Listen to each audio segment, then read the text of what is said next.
there. I grew up there. I went to Dhaka University, and there I studied statistics. And then when I finished my bachelor's, there was a circular from the United Nations to. Hello, everyone.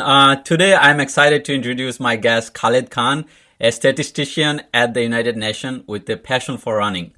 He has completed multiple marathons alongside his impressive career, and he recently finished the Chicago Marathon. We'll be talking about his professional journey, his life in the United States, and his love for running. Khalid will share how he took on the challenge of running his first marathon and what it takes to go from simply thinking about running to crossing that finish line. All right, so let's dive in. Khalid bhai, thank you so much for coming. How are you? I'm doing good, Alhamdulillah. Thank you very much for inviting. Of course. So we wanna just we'll have a very good conversation about running. And to kick that off, I know that you just had a marathon. Congratulations in Chicago Marathon. Can you give us a little bit of what happened? How did you get there, and how the marathon went? Yeah, thank you. Thank you for the kind words. So Chicago, I mean, you've done it before, so it's a big race. I would say it's great, really. So how I got to Chicago is just, I guess, like most people, I applied through the lottery. I got in, and then I caught a flight. I trained, I caught a flight, I went there. The energy was really great. Chicago is, I would say, for a big race, it's relatively well managed. Like everything is very consolidated at the start and finish. Crowd support is great. The course is great. It's very flat. I mean, compared to courses in US, is very flat. So if somebody wants to, aim for a PR, Chicago is a very good option. Okay, I mean, Chicago is one of the 6 world major marathon, right? And it does have a huge following, and I think there are. I mean, I don't know what was the amount of people that ran on that day, but it's nothing. I would say it's nothing less than 30,000-40,000, right? Yeah. I didn't confirm, but I saw 49,000 some. Oh I wow. saw that number, 49,000.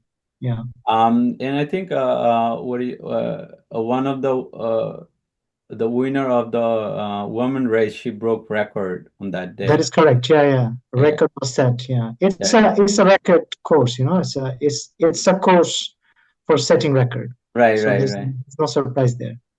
Yeah, I mean, it's amazing. Like you break record in like what, 30 seconds or 1 minute or 2 minutes, but that record stays for like years. You know what I mean? So Yeah. imagine how much training or how much progress a generation has to go through just to break that record. That's just how. No, exactly. And it's also it's the thing about records is very interesting. If you look at the psychological part of it, so it's so when someone breaks a record, some records they stand for very long, but when someone breaks it, now everybody believes that humans can do it, and then you see somebody else does it. For example, there was a time that nobody believed a human could run 1 mile under 4 minutes. Right. And then there was this American runner, I think, if I'm not mistaken, his name is Pat Patterson. Okay. So he did it in UK, in London. And now you have high school kids who can do it. Right. So it's as a race, it's also about believing what we can do. Right. And that's actually you are very right. Once that mold is broken, then a lot of people can imagine it and they can do it. Exactly, yeah. And it took like many years to get to that point. So you have run the marathon, and I saw you did amazing. You finished it what 4 hour and 21 minutes or 4 hour 20 minutes? What was? 21 minutes, yes. Is that your best, or you have done? It's very similar to what I did last year. So in marathon distance, I would say I'm still trying out, and I'm trying to find the I'm trying to fine tune it, because what happens is that I'm a very different runner in marathon compared to shorter distance. Because Uh-huh. for shorter distance, I don't have to eat anything during my run. I mean, even for half marathons, I don't eat anything. I trained for a half marathon to run without eating. I do eat before the run. I'm very comfortable with that. Right. But when I eat something during the run, my system tends to not accept it. Yeah, so that's a problem I have during marathon. I have the fueling part right. So now I know what type of food I can give to myself that it will hold down. I still don't have the hydration right. So nothing that I can buy from the shelf agrees with me. The gels, the electrolyte drinks, they don't agree with me. So I have the full, I know what I need to eat. Now I need to figure out what I need to drink, because what happened this time also happened last time, is that I went into an electrolyte deficit around mile 22, right? After that, it was a struggle from that point Which onward. marathon was that? Or I mean, Chicago. Also, last year I did one in Scranton, Pennsylvania, Steamtown. So it happened both times.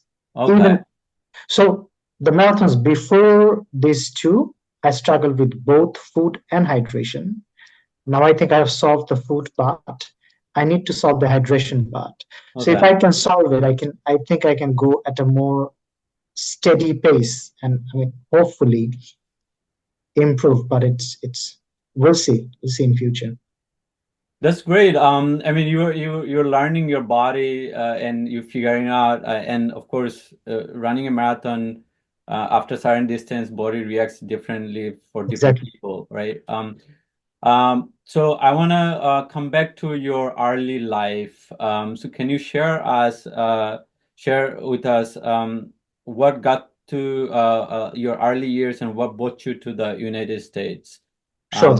Yeah. So I grew up in Dhaka. I was born there. I grew up there. I went to Dhaka University, and there I studied statistics. And then when I finished my bachelor's, there was a there was a circular from the United Nations to take. It's like a test. So many countries have these tests for civil servant, Right, right, right? right. UN also has a test like that. It's called Young Professional Program, YPP. Now it's called YPP. Back then it was called something else. It's basically an exam to recruit international civil servants from around the world. So I took the test. I just finished my bachelor. I cleared the written part of it. I was invited to an interview. Right? So that was in 2009. I took the test in 2008. I was invited to the interview in 2009. I came to US for the interview. Interviews are held in headquarter location or only at back then. So New York or Geneva. I came to New York. I took the interview. I did the interview. I cleared it. I was placed. They call it a roster. So basically, you're placed on a queue to be recruited. At the same time, I finished my master's in Dhaka University. I was enrolled there already. When I finished my master's, I was assigned to my first post in Bangkok, Thailand, with Okay. UN. So I served there for 3 years. After 3 years, all YPPs, so all Young Professional Program candidates, they have a mandatory move. So the organization moves you, basically. They move us around. Right, right. Then I ended up in the headquarter. That was 2013. So between 2010 and 2013, I was in Bangkok. Since 2013, I am serving at the headquarter in New York. That's amazing. So, the fact you did your master's in what, statistics? Yes. Wow. So what I mean, when I was in Bangladesh, I mean, I left Bangladesh in late 90s. Um, you know, finding a job in government sector was itself a dream. It was like winning a lottery. But you thinking about getting a job in UN, having that kind of ambition, where did it come from? I mean, I did not have that. I'll be very honest. I did not have that ambition. I just saw a circular. I applied to it, and they have their own criteria. So the idea of the program is to recruit young people. Okay, Okay, because back then there was a realization from the UN that not enough young people can join the organization, and which makes it difficult to find people for senior posts, because by the time you reach senior post, you're about to retire, right? So right. that was the idea. So I guess what they did is that when I applied, I was 24 at that time. So they happily invited me to take the written test, right? And because I was studying statistics at that time, exactly at that point, the my occupational group that I took the exam in was also statistics. So I was very on top of things, right? Naturally, I did well. Like lots of people took the test, but I think like in a way I was in a better position to take the test. So and then when I was If you invited don't to the mind, interview, what do you mean by in better position? Like, are no, you? because so I mean I guess everyone was in a better position because they invited people. When I went to take the test, it was mostly some people like me, so fresh graduates. Some I saw some university lecturers. I saw government staff like statistician, government statistician. But I mean, the reason I said I was better prepared because I mean, as a student of statistics, I was good in a sense. I understood the subject. I mean, statistics is a very complex subject, you know. Sometimes what happens is that, like, So you were saying what, your result was is good. Good. You were in yes, okay, better percentage. no. So that's interesting. So in Bangladesh, I mean, you lived in Bangladesh a long time ago, so you don't know. In Bangladesh, Mm-hmm. when your grades, they reflect how well you can reproduce what's in the textbook, Okay. not how well you understand something. Okay. You know what I'm saying? So Uh-huh. Bangladesh, Uh-huh. the test Yes. is something. So even if you memorize, you're going to do very well. Okay. And in a subject like statistics, which is really complex, Right. it actually takes less effort and time to memorize things than to understand things. Like if you're Okay. given a theorem, it could take you half a day to really understand it, or it could take you 30 minutes to memorize it, you Right. know. So I put in my time. I really liked the complexity of this thing. I understood things really well. My grades were not stellar. Like I did decent. It was not Right. stellar because I never invested time in learning how to reproduce those things. So that's why I said I was better prepared to take a test which will test your understanding of the subject. Okay. Oh wow. So that's I think that's why I cleared the written part. Yeah. The interview part, I went in almost assuming that I'm not going to get the job because I mean for a job I wasn't really prepared. No, I told I was 24 years old. I had nothing to say to them. Like they sent me some like guiding a framework, like how I should present myself, what I should talk about. I looked through it, nothing applies to me. Okay, so when I went there, I guess it was even amusing because I was very so not a lot of 24 years old cleared the exam, you know, so they're not expecting to see somebody like me. Mm-hmm. So when I walked in, I guess it was also a bit amusing sight for a lot of them. I did the interview. I was quite nervous. I mean, I took a flight for the first time in my life, and Okay. it was from Dhaka to New York. So I'm like, everything is I'm trying to keep a poker face the whole time, but I'm actually very excited. I'm bursting at the seam. So I guess, I mean, I don't know what happened at the interview, but I think if I look back, because I have been involved in the process later, right? So now I recruit people through this kind of exam. Right, right. And I know that if find someone who's technically able and they're young, and they're not very articulate, because that comes with age. Right, right. So it's in a way you tend to see it positively. Like, you have someone who has the number of years to transform into a good international civil servant. So you look at the potential, and I think that's why I was selected. So how Did old I? were you when you came to New York all by yourself and took that leap of faith and a kind of a risk of coming Yeah. to New York? I'm sure it was out of your pocket, right? Or No, that's interesting. So no? there's no risk involved. So I was 24. My flight was paid for. Oh My wow, I very nice. was told that I would be reimbursed for the my stay here. In New York, I spent exactly $30, because I stayed with a friend. I Uh-huh. have a school friend who moved here a long time ago. His family was already here. I stayed with them. My friend drove me to from Queens to Manhattan for my interviews.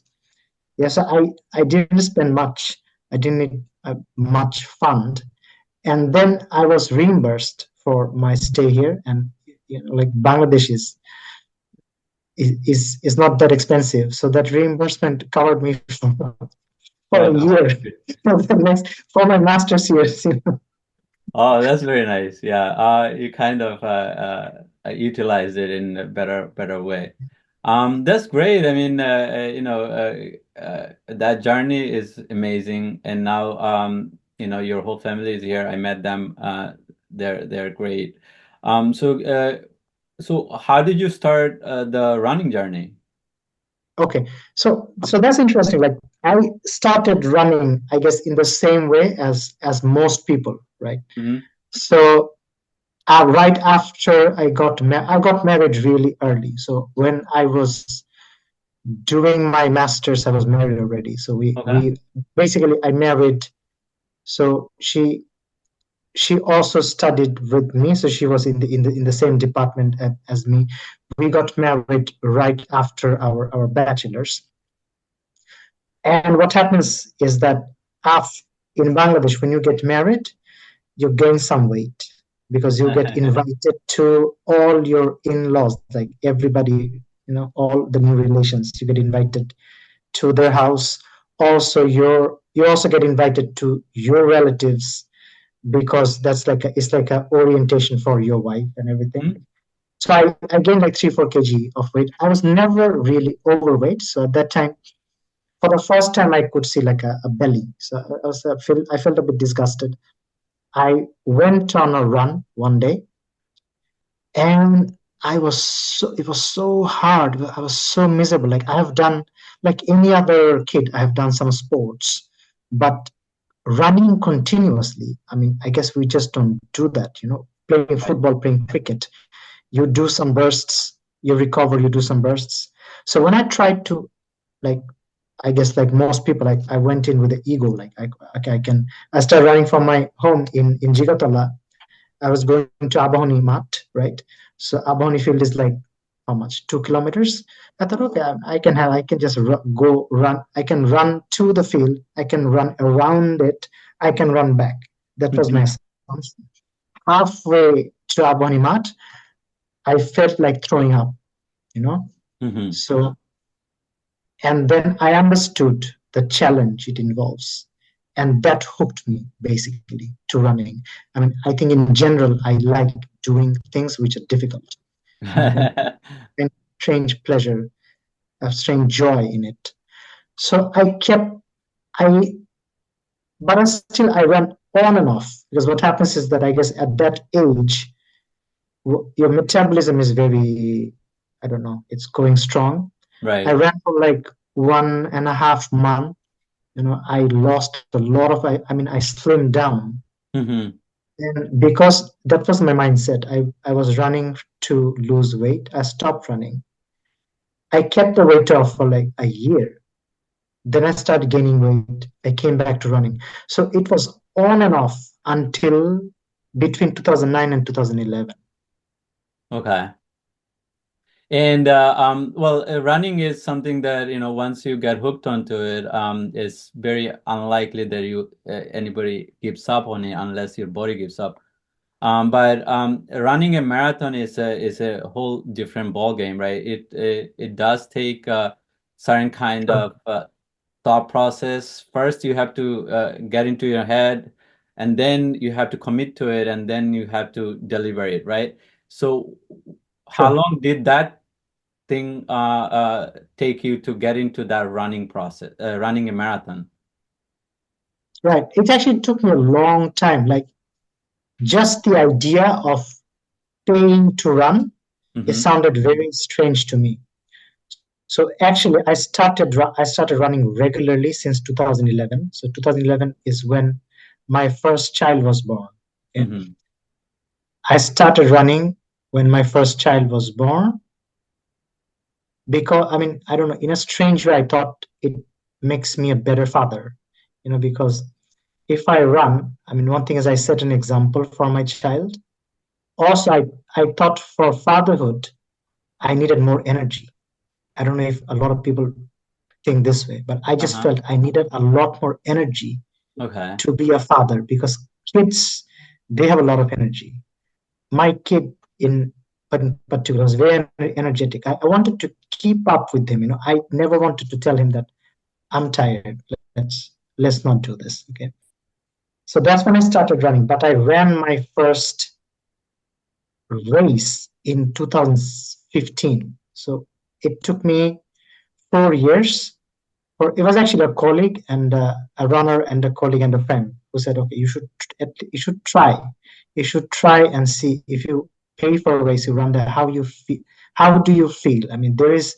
He said that it's almost like when you go to a club, you pay, right? Because inside the club, you have fun. It's like that. Try it.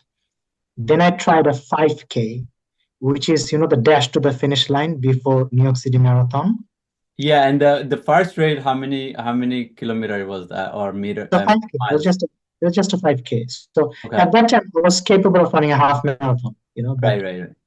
I I just took a very cheap race because I wanted to see why people pay to run. You Right. know, Still a very strange concept to me. Okay, and I took the cheapest race considering everything because the race starts literally outside my office. Okay. Yes, it starts in front of UN. So I basically avoided back check and everything. I checked the back in my office. I ran the race. I understood why people paid to run. Okay. Uh-huh. And then immediately I signed up for my first Well, half what was marathon. that realization? I mean, it's what my friend told me exactly. It's really a party. You are Yeah, the paying to, energy, right? yeah, you're paying to attend a party, Right, right? right. I mean, so many people running with you and around you that has, because, I mean, later on, I realized there can be another aspect to it because as humans, we have evolved through lots of running. I mean, industrialization is just 200 years old, right? So, agrarian society, so like human settlements are maybe 10,000 years old. But before that, for millennia, we had been hunter gatherers. So, our lifestyle involved a lots of running in bands, Right. right? So we were running in groups to find food, to hunt, to gather. So I guess when you do that in a race setting or in a group run, you feel that ancient I don't know how to explain it, that bond, that urge. There's something that you feel which is indescribable, but you feel that this is something very natural. This is something you should do Oh, that's all the interesting. time. Yeah, I Hmm? never thought of it. But yeah, now that you put in that perspective, next time I run, I probably will think about it. Yeah. Also, just think about why, while in a group, Right. we latch on to a group pace. Like if you're in a group, you tend to go with 3, 4 people at a pace you don't usually. It's close to your usual pace, not exactly, but you don't feel it. You don't feel that you're going fast or slow Right. because it's very inherent in us. It's And very yeah, I inherent mean, us. and when you run with a lot of people, also your pace is much better. You're able to finish, and you feel less. It doesn't feel as much tasking when you are. I would say it becomes a little easier to finish the race. Exactly. Um, Exactly. yeah. Yeah. Our evolution has a lot to do with it. I mean, there's a guy, he's an evolutionary biologist. His name is Daniel Lieberman. So Hmm. read his work, and he has done a lot of research in this area, like why this is the case and how we evolved through running and why this feels the way it feels. Yeah, that's great. So now that we're talking about that, running, a lot of us, you started it, of course, to lose weight, right? And that's one aspect of it. But what other benefits do you get out of it? You also talked about, having more energy for your kids, right? Hmm. Um, uh, and it works in that front. What myths do you even hear about running, and what are the benefits in addition to just losing weight, do Sure, you sure. I mean, think? losing weight is a very insignificant of all benefits of running. I mean, I started because I wanted to lose weight. I I kept running for a very different reason altogether. And when now, if somebody asks me about like how to start, I mean, how to start running, I tell them that do not set a weight loss goal. Because I mean, I kept running, but I see a lot of people give up. There is a very fundamental contradiction here because losing weight is a finite project, right? Running is a lifestyle. So running is infinite within your lifespan, right? So if you have a weight loss goal, say you want to lose 5 kg, when you lose that five kilo, what do you do after that? Do you stop running? If you stop running, it comes back, right? And say if you want to keep running with your weight goal, what do you do? Like, do you lose 5 more kilos? Like at some point you cease to exist, no? So there's a contradiction between an infinite lifestyle and a finite goal.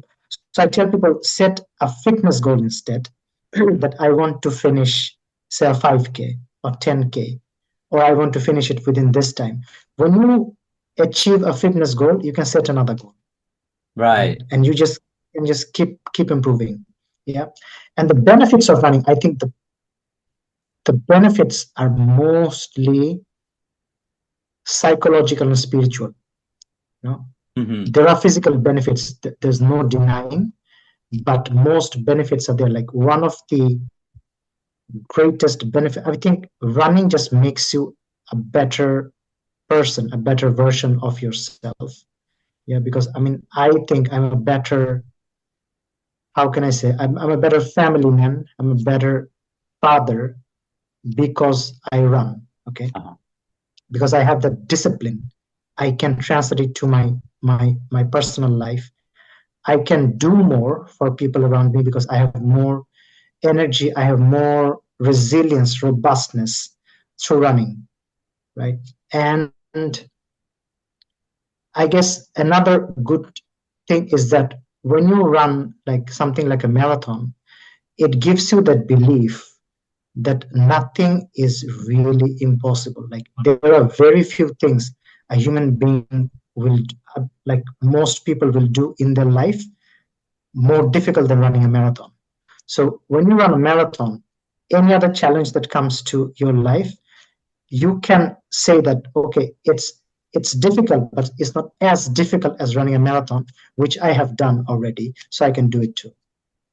Yeah, that's amazing. So I think there is a very good point, like getting to the marathon and finishing it, and then applying it in your life whenever you kind of face any kind of struggle. You feel like, hey, I was able to push through that when I couldn't even think about running another mile, but I finished it, and so that I could also push through this struggle in my life, and I could get to the other side.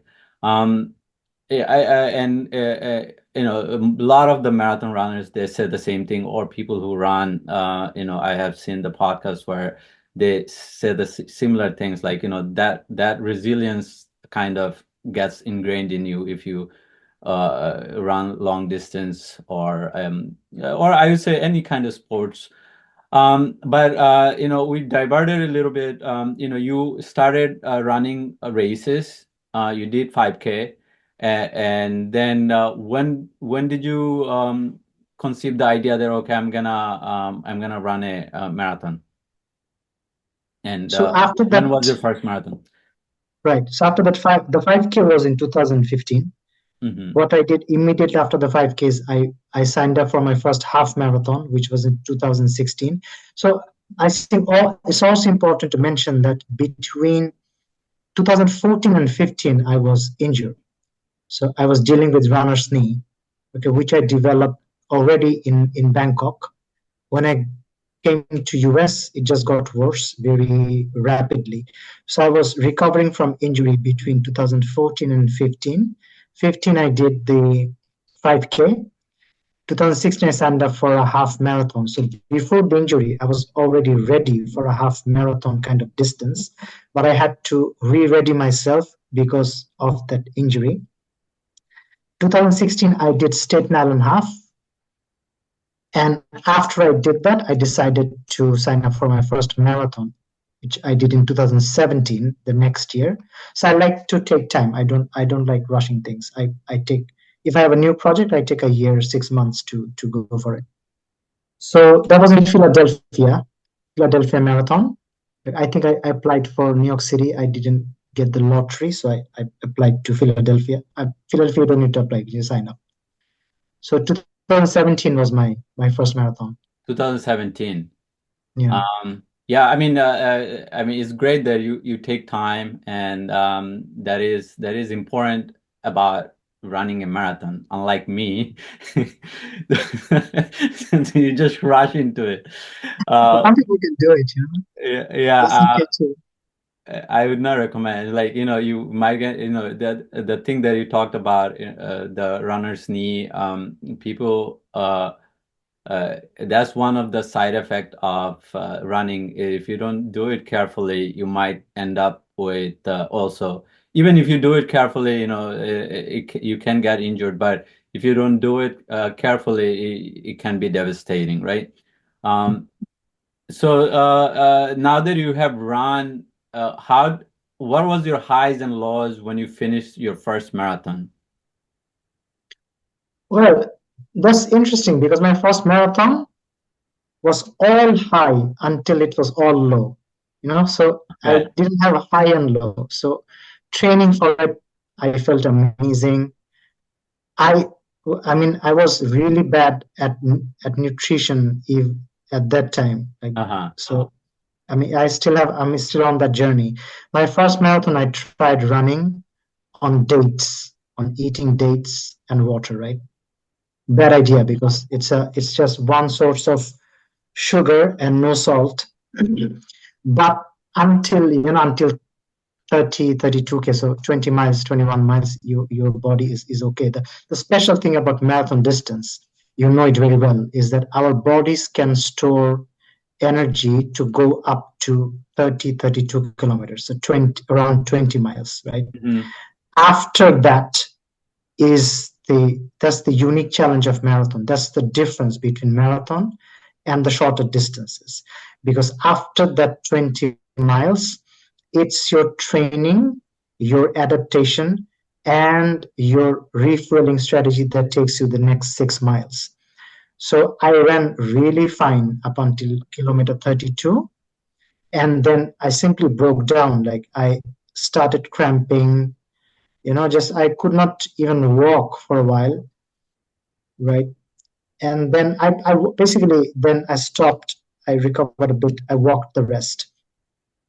So that was my first marathon experience. And I knew that I had to get the eating part right during the race. Okay. So that's what, then I didn't run my next marathon until 2022 because COVID happened in between. Like Right. 2018, I did not want to run a marathon because I went home. I took a big leave. 2019, I wanted, but 2019 COVID happened already. So I finally ran my second one in 2022, which was New York City. New York City, I think I overdid nutrition. Right? So I was like taking gels, taking electrolytes, everything. Okay. And I just forgot that I cannot process this food very well because in general I don't eat processed food. I mean, Right. I'm in US, but I I have had 2 burgers in my entire life. Like it's not something I avoid. It's something I genuinely don't like. I don't like processed food, and I guess I never developed my GI system never developed the capacity to process them. Right. So New York City Marathon, I got an upset stomach, right? So that went very bad as well. 2 weeks after New York City, I did a very local kind of marathon in Queens. It's organized by Queens Distance Runners. It's in Flushing Meadows, Corona Park. That one went well because what I did is I drank, let me try to remember. So I still took the gels. I didn't take any electrolyte. So then I found out that gels and electrolyte will be very difficult for me to process at the same time. But since I was not taking electrolyte, I still, I bonked at mile 22, but it was less of a suffering than New York City. Then next year, I ran the Steamtown Marathon in Scranton. So 2023, last year I'm talking about, where what I did is that I drank honey and salt mixed with water. Okay. Good. I mean, significant improvement. I still did not feel 100%. So last 4 miles, I had to do run, walk, but I did not have to like walk the last few miles. Right. This time, what I did is that for food, I prepared my own kind of gel using dates, apricot, and cashew. Okay. I also trained with it. It worked very well in terms of food. But I drank only water. I put a bit of salt into the mix and I drank only water. The lesson learned this time is that I need more salt, basically. Got it. So your body is very sensitive to food when it comes to running. Yes, while I'm running, I'm very sensitive. Right. Now that you have run multiple marathons and you are still getting used to your food intake while running. But when it comes to training, I'm sure you have right now you already have some kind of set rituals. What are they like? So for training, I think I have the opposite of ritual because ritual is I have absolute flexibility for my training. I stay flexible because I understand that I'm in my mid career. I have young children. Okay. So I cannot, it's not possible for me to, set a strict schedule and follow it. What I still do is that I run 5 times a week. If I'm training for a marathon, I maintain that. But I could run at any time of the day. I could run in the morning. I could go out for a run at 9 p.m. It's just whenever my daily life allows me and window of opportunity, Hmm. I go for my run. Long runs, definitely I have to allocate time. So that's done during the weekend, but that too I could go in the morning or in the afternoon, right? In terms of like ritual, what I would do, still this is very flexible. I would basically lay out my day in terms of when I think I can run and how much I have to run. No, so what I eat at what time is decided by how much I need to run that day and when. So if I think that I can only go for a run at 4 p.m. and I'm eating my lunch at 2 p.m., I will eat a small lunch, right? Because I cannot go like with a full stomach, I cannot go for my run. So I do that, and then I take recovery very seriously now after that injury. I take strength training very seriously. So twice per week I do strength training. Okay, You go to because gym. yeah, so I don't go to gym. I just do it at home. But I have like I use resistance bands and all those things to Got it. Yeah. do it. But I think a runner needs a strong body. So there are like some of the muscles you need them to be very strong. You need a strong core, strong glute, calf to run and not get injured. I do that. I take recovery serious, so stretching, foam rolling. Though sometimes I would take cold shower after long runs. I would do a bit more. Like I would raise. No, I forgot what is it called. So raise my leg on the wall to Hmm. drain the blood. It accelerates recovery. Sometimes I take cold shower. I do stretching, foam rolling all the time. So that's I think that I would say that sums up the ritual.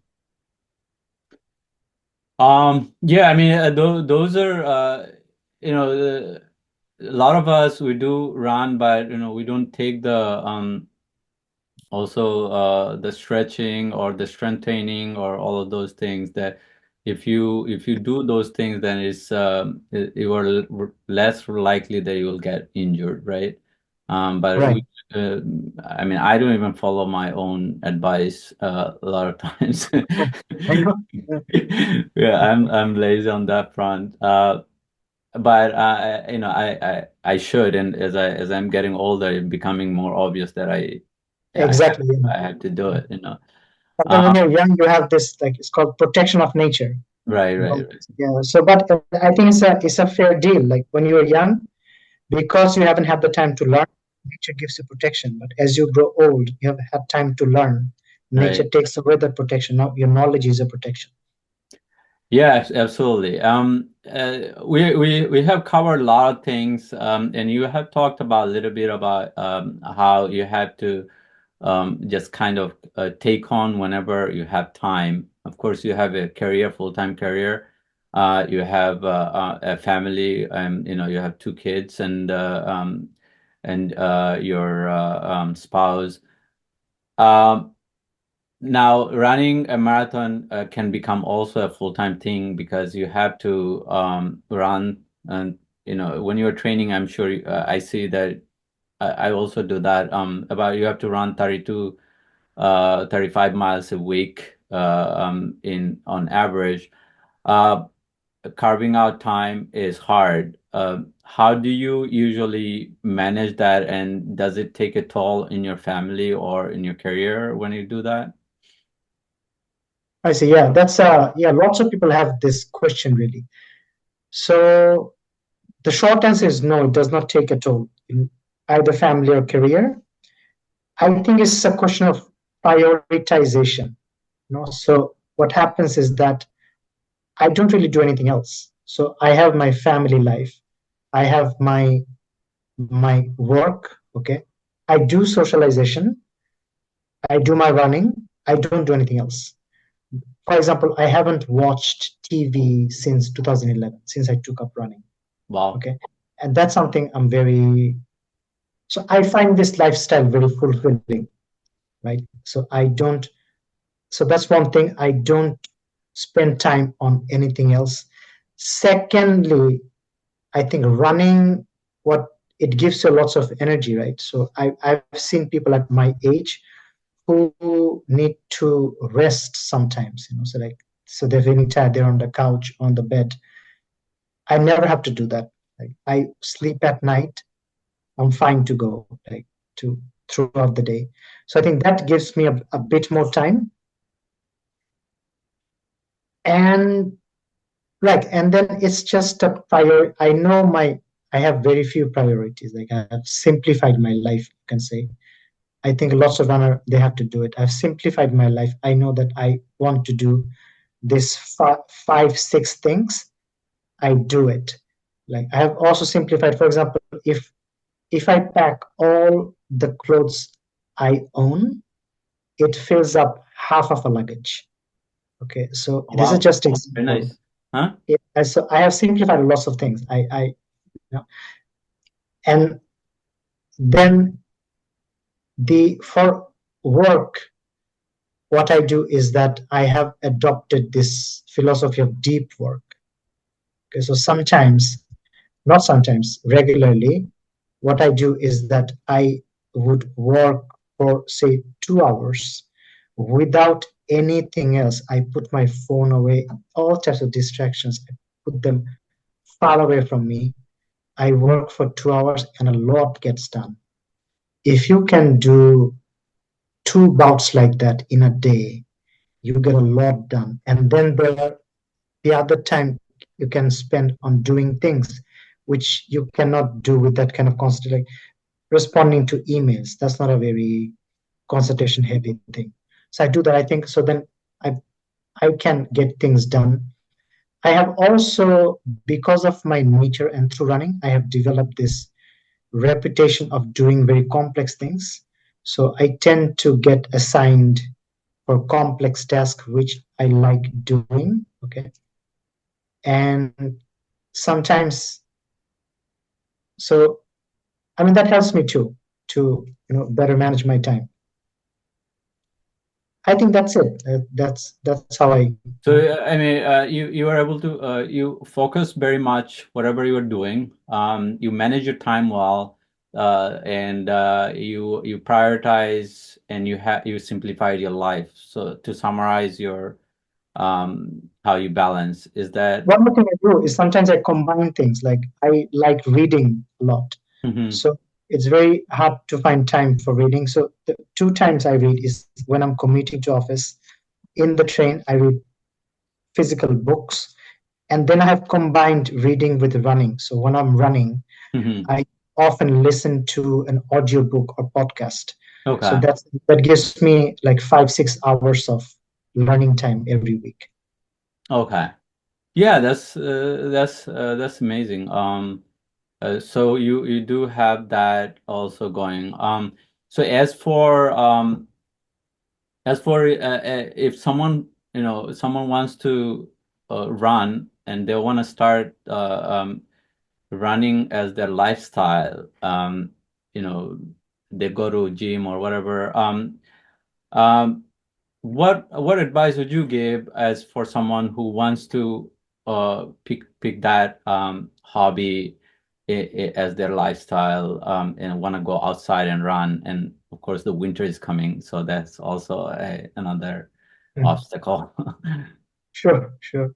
No, yeah, I think it's an important question. It's a question of on a lot of people's mind. Like, a lot of people want to start running. A lot of people have tried and then gave up. I think there are a few very common mistakes that people do. For, say, for example, for someone who wants to start running, I would say just go. Sometimes people wait until they have made a lot of investment. They have bought a very fancy shoe and lots of gear. It actually does the opposite. It is very counterproductive. because when you spend money on something, you get a sense of accomplishment already. Like you feel like you have done something while you have done nothing. People sign up for gym, they start feeling very good about this, but they haven't gone to the gym yet. Right, you right, know so I always tell them, first do it and then spend money. Okay, go for maybe a 10 minutes run with whatever you have. Everybody has some shoes, some sort of shoes. If you don't have any athletic shoes, maybe buy a shoe, but that's it. Okay, go out with whatever you have, start doing it, then buy things. Okay, second is that you should always do it very gradually. Okay, so what we often make a mistake is that we depend too much on motivation. Okay, everybody is motivated at some point to do something, but we need to understand motivation is a very fleeting emotion, right? So you are motivated momentarily. Running is a lifestyle. You cannot stay motivated throughout your life. No, it has to be a discipline. You have to make running a habit, right? You cannot get up every morning, get motivated, go out for a run. I mean, you take shower every day. Is right, that because you are motivated to take a shower? Is just your habit. So we have to make running a habit. So we need to create the discipline. And to create the discipline, we need to be very gradual and consistent. So consistency is a lot more important than intensity. So when what people do is that when they're motivated, they go out, they do a lot of exercise, and the next day they can't even move. No, so right. that's the motivation has done a very counterproductive thing. What you should have done instead is, if you're just getting up from your couch, you do 10 minutes, you do 20 minutes, but you need to do 3 to 4 times. You need to go out 3 to 4 times a week. So when you first start exercising, the benefits are exponential. Right. If you start from zero, you do 10 minutes, your benefits are like this. Okay, if you are like me or if we add 1 hour to our training, the benefit is like this. It's just a slight increase, the health benefit, the fitness benefit. Somebody doing it from zero, health and fitness benefits are absurd. So don't ignore it. Don't wait for 1 hour of running. Make it consistent, make it gradual. Try to increase slowly. Right, right, right. So slow is sustainable. Whatever you do slowly, you're able to keep up. Don't do anything. Sustainability is a very important point in exercise. Don't do anything that you don't think you'll be able to keep up. People go on aggressive diet, right? Are you going to eat cabbage soup for the rest of your life? You won't do it. So don't do it. Yeah. Right, right. And then, I mean, I think I mentioned it before, like, so gradual, consistent. What was the other thing I said? Sorry, maybe I forgot. Third is, for a lot of people, it would be very good to find a group, because what happens is that a lot of us struggle with that discipline, Mm-hmm. that commitment. Right. Sometimes we start and then go, oh, I don't feel like going. If you're running with a group, there is a very high accountability. You feel like you have committed to, not only to yourself but to other people, to show up. So if somebody is struggling with that commitment, they should join a group. Mm-hmm. And you should continue to learn. Running seems very straightforward. Everybody has done it at some point. As kids, we have run, but you will be amazed by how much you need to learn to run. No? You need to learn about correct technique. You need to learn about nutrition, recovery, sleep. You need to learn. You find out things about your body you never imagined. Right? When I got injured, I found out that the glute was the important muscle. Okay? I assumed that it's just a heap of flesh for us to sit on. Right. But your glute, your butt is a powerhouse. So Right. and when you go out for a run, next day you are sore in places you did not even know there was a muscle there. Okay, so you continue to learn. It's very important. Yeah, that's true. Absolutely. I mean, once you get into something and if you like it and you start also learning about it naturally, that also becomes a part of it, right? When you pick up a new habit, and if you want to continue, you have to learn. So Yeah. it also pushes you to learn. Um, Another thing Khalid, I would like to mention quickly, like, is that a lot of people set a goal when they start running, which is very high. Okay, right. it's a goal that they will be very proud to achieve. I tell people, don't set a goal you will be proud to achieve. Set a goal you will be ashamed not to achieve. Okay, so if you Okay, set a goal, that's a very good way to do it. You meaning that you start small. You could have a bigger goal, but you have to first do the achievable first, and yeah, then do yeah, the because the most important point is to create that habit. right, That's what you need to focus on, and then you can achieve anything. So right. if you set a goal that, okay, I'm going to go for 1 hour runs, okay, that's something, okay, maybe you'll be proud to achieve. You should set a goal instead that I will go out for, even Run. if for 10 minutes, I will go out 3 times a week. If you can do that, I mean, it's, of course, you should be ashamed of yourself. What is 10 minutes? So if you can do that, create the habit of going out and running. From that point onwards, you can achieve anything. Yeah, absolutely. I mean, that make completely sense because you have to you should know your body, and you should start wherever it is, and then gradually improve. Because first of all, you have to break the mold of whatever habit that you want to get out of, and get into the running habit. And once you do that, you do it gradually. First you have to get into it, and then you do improve gradually. But if you first day you never ran your life, and you the first day you get out and you think that in a month you're gonna go run a marathon, then that training could be uh Yeah, very uh, I would say very stressful. you'll find out the hard way. There's some people who can achieve those things, but That's for true. That's true. for average people, I would say start slow, and then go at it gradually. So Khalid bhai, thank you so much. I think this was amazing conversation about running, and people who want to get into running, if they I hope they would find some value to this conversation. And thank you for coming and giving the time and talking about it. You have done marathons, so you have gone through a lot of stages. So yeah, thank you. And we hope to do it more often in the future. Inshallah. Do you have any marathon that you are thinking of doing next year or So I think this year I can do another one because I want to try out the hydration part okay. of my trial and error.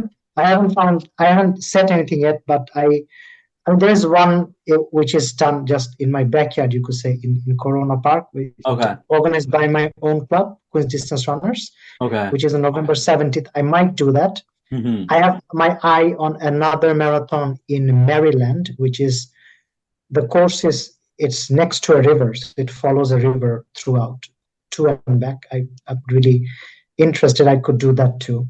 So I'll see. I'll find out something, but That's nothing. amazing. So we did both of us we ran couple of runs. One run together in Cunningham Park. Another we did participate in a race, the trail run. That was very Right.